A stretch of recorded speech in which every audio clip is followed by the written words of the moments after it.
And I'm going to share with you a quick story about my own life and about my own journey of transitioning into what I do today, around technology and digital disruption, digital transformation, and all of that.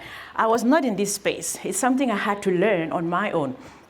And it all started one day. I went to work, and my boss called me in for what I thought was a meeting for me to bring him up to speed. But by the end of that meeting, I was jobless. He told me there has been some restructuring happening, and they've been wondering how to tell me, but there's no better way to tell me than, Nikki, sorry, your role is no longer needed. And those words hit me like a train on high speed. Have you seen those bullet trains in China? That is how I felt at that moment. So when those words left his mouth, that my role was no longer needed, whatever he said after that did not register. And we had a meeting for like the next 20 to 30 minutes. I didn't register anything else. All I knew was, oh my God. I didn't see retrenchment coming. I didn't anticipate any of this. My boss used to tell me, plans, 5 years ahead of time, we would do this, we would do that. And suddenly my role is no longer needed. Are you serious? But anyway, to say that day and the weeks and the months that followed were some of the most difficult period of my life would be an understatement. Like I said, I didn't anticipate any of this, and I had no plan B. Plan B didn't have me, all right? Sometimes when I share these stories, people are like, did they bring her here to prepare us for retrenchment? Relax, okay? Your job is safe for now. So this is simply to tell you how I transitioned into this space, and it's a journey that I believe that if I could make that transition, anybody can pretty much make the same transition.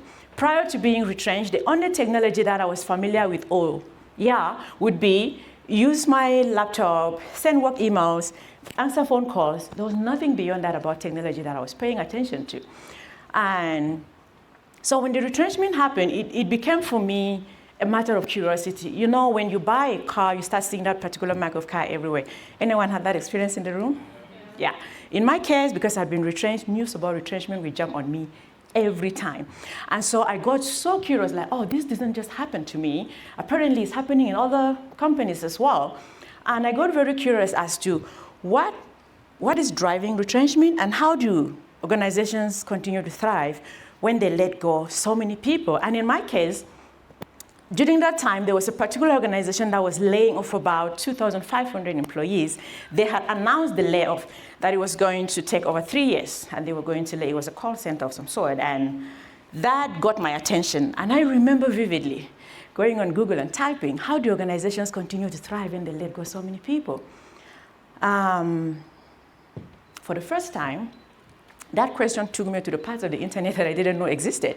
So I came across concepts like automation, robotics, artificial intelligence. I was like, oh my God, there is intelligence called artificial. This was in 2017, by the way.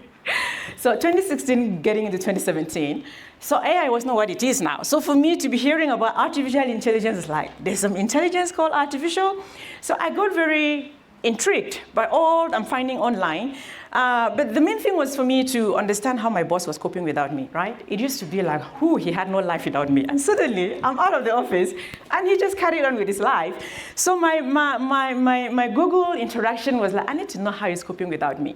But I got fascinated by way much more than I bargained. And so I dug myself even more and more into that rabbit hole. I was very fascinated by automation, robotics, artificial intelligence, and all these emerging technologies. And I started reading and writing about it on social media. Remember, I'm jobless, I have a lot of time in my hands. I need a distraction. That was the perfect distraction. So the more I'm writing about it on social media, the more people ask me questions as though I'm a tech person, and I'm thinking in my mind, even though you guys know how clueless I am about this. So the more questions I get, the more I go back and research, and the more I share the story, the more they ask questions and I go back and research. And at some point I thought to myself, I think someone should write a book about this. But I'm thinking, no, it can't be me. That someone cannot be me. Because in my mind, you need to be really, really smart to write a book. And I'm like, no, I don't qualify. Secondly, I don't come from a tech background. How am I going to write a book about technology? That's not my background. Thirdly, I don't have a degree by any stretch of imagination. When I normally say this, I'm like, if you don't listen to people without a degree, this is your time to step out. So I gave myself all these reasons. I mean, there were like a million reasons. I'm just highlighting the top 3, okay? I gave myself a million reasons why I don't qualify to write the book. But you know, when an idea has taken hold of you, if you don't do it, it kind of makes you a bit miserable. So the idea to write the book will not leave my head. And I remember going to a friend and asking, do you think I can write a book? And he was like, of course. You can do anything you want. You're a smart woman. I'm like, okay, 1 vote of confidence. I think I can do this. So eventually I was like, okay, I'm going to do this.